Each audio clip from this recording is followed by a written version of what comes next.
विधवा बहू का फैसला। महक की शादी रोहन से होती है।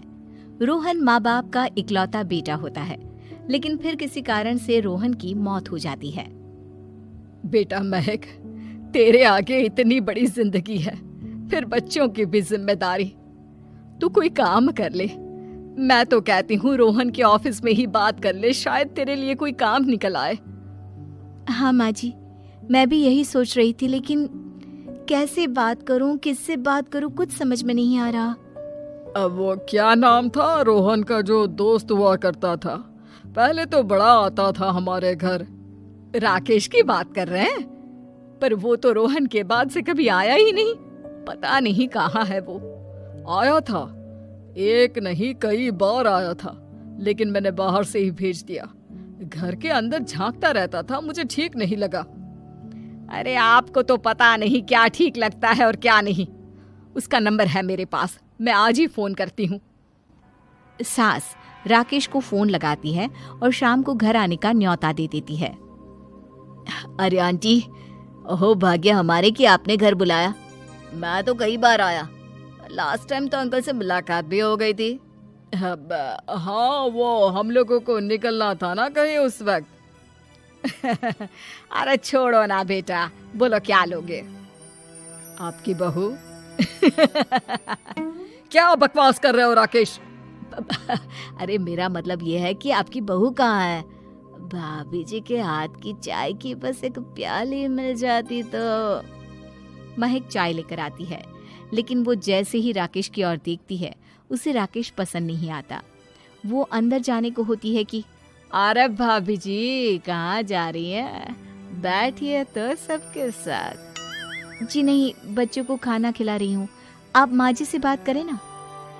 अंदर जाने के बाद सास कहती है, अरे बेटा राकेश, वो क्या है ना, वैसे तो तेरे अंकल जी की पेंशन आती है, साथ ही ऊपर 2 मंजिल मकान से किराया भी, तो हम लोगों का तो अच्छा चल जाता है। लेकिन महक, उनकी चिंता आप न करें आंटी, आदेश दें बस आप तो।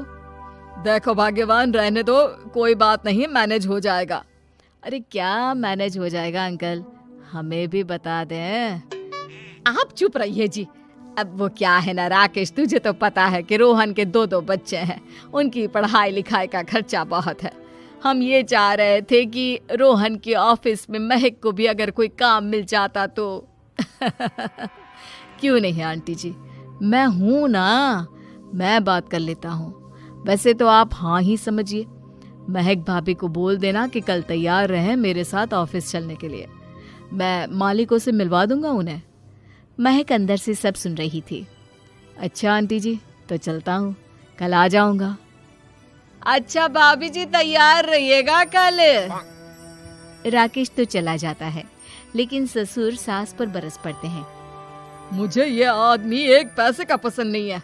तुम इसे बोल दो कि हमें कहीं नहीं करवानी बहू से कोई नौकरी। अरे क्यों नहीं करवानी?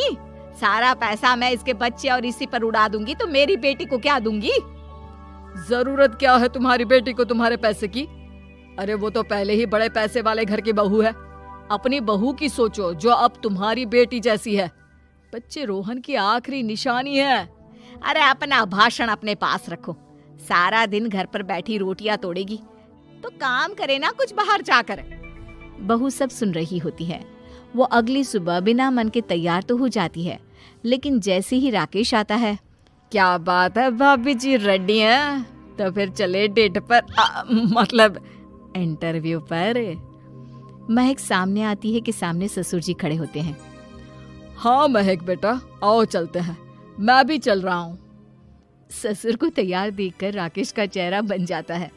अंकल जी, आप परेशान हो जाएंगे। अरे रहने दीजिए ना, धूप भी बहुत है। वैसे भी स्कूटर में तो 2 लोग ही बैठ सकते हैं ना। तो तुम चलो, मैं बहू के साथ अपनी कार से आ जाता हूँ।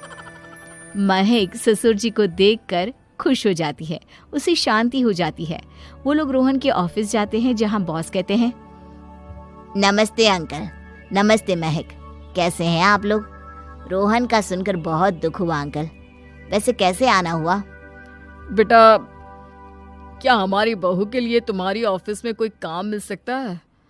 हमने राकेश से इसी सिलसिले में तुमसे बात करने को कहा था। उसी के कहने पर हम दोनों तुमसे मिलने आए हैं। राकेश ने तो कोई बात नहीं की। ऊपर से उसने तो आज की छुट्टी ले रखी है, ऑफिस भी नहीं आया। बोल रहा था जरूरी काम से जाना है। महक और ससुर एक दूसरे को देखने लगते हैं। वैसे महक, क्या किया है आपने?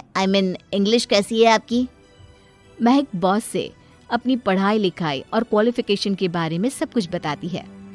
ग्रेट, आपके लिए काम तो है लेकिन ऑफिस में नहीं। सर, मेरे बच्चे छोटे हैं, मैं फील्ड में काम नहीं कर सकती हूँ।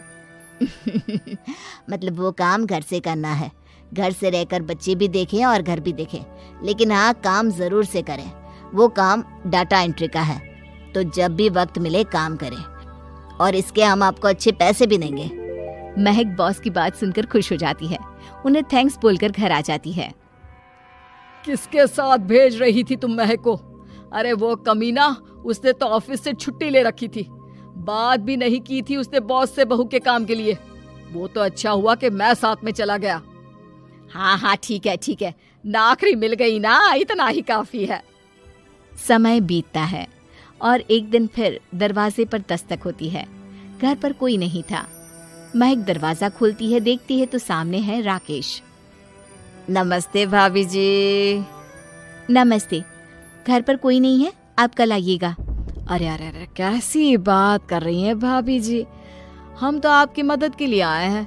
वो क्या है ना, अंकल जी का फोन आया था कि आपको किसी मदद की जरूरत है। महक को आश्चर्य होता है कि उसके ससुर ने राकेश को फोन क्यों किया। वो ससुर जी को फोन करती है लेकिन फोन नहीं लगता। नहीं, हम लोगों को किसी भी चीज की जरूरत नहीं है, आप जा सकते हैं। अच्छा, एक कप चाय तो पिला दीजिए। महक चाय लेकर आती है। चाय पीने के बाद, रोहन मेरा बहुत अच्छा दोस्त था। उसने मुझसे कहा था कि वो रहे ना रहे, उसके घर वालों का, खास करके आपका ख्याल मुझे ही रखना है। तो मैं कल फिर आऊंगा भाभी जी। नहीं, माता पिताजी है नहीं, वो 4-5 दिन बाद आएंगे। आप उन लोगों के आने के बाद ही आइएगा। मुझे ये सब ठीक नहीं लगता। अरे छोड़िए ना भाभी जी, लोगों का तो काम है कहना। मेरा मतलब है वो तो बोलते ही रहेंगे। आता हूँ मैं कल। महक को अब गुस्सा आ जाता है। हमेशा शांत और मधुर बोलने वाली महक पहली बार जिंदगी में फैसला लेती है, और फैसला होता है राकेश को सबक सिखाने का। बड़े बेशर्म हैं आप। किसने कहा आपको कि आप आए? अरे भैया, साफ साफ बोला ना कि नहीं जरूरत है किसी की मदद की। मैं अकेले सक्षम हूँ अपना घर संभालने के लिए। आज आखिरी बार बोल रही हूँ, इस घर की तरफ आंख उठाकर भी देखा ना तो देख लेना, वरना पुलिस के हवाले कर दूंगी।